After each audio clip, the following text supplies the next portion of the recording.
আল্লাহ তাআলা বলেন, আমি যার বক্ষ খুলে দিয়েছি ইসলামের জন্য, ফাহুয়া আলা নূরিম মির রাব্বিহ, সে আমার পক্ষ থেকে আলো পায় আর সেই আলোতে চলতে থাকে, জান্নাত পর্যন্ত পৌঁছেছে। এরপরে আল্লাহ বলেন, ফাওয়াইলুল লিল কাসিয়াতি কুলুবুহুম মিন যিকরিল্লাহ। আল্লাহ বলে, আর এর বিপরীতে দুর্ভোগ, লাঞ্ছনা, জাহান্নাম ওই ব্যক্তির জন্য যার অন্তর, যার দিল আমি আল্লাহর শরণ, আমার বন্দিগি থেকে উল্টো। কাসিয়াত অর্থ হলো উল্টা, উল্টা।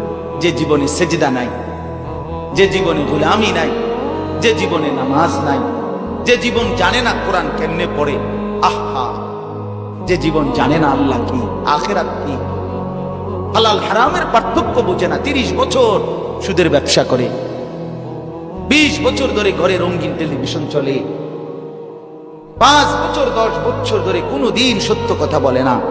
আহা, এমন নাফরমান কি 1-2 জন?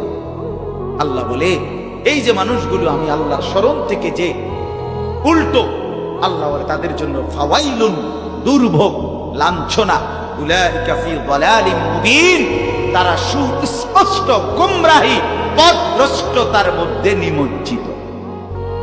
তাইলে ভাত খাইতে আছেন ঠিক আছে, কিন্তু গোমরাহ।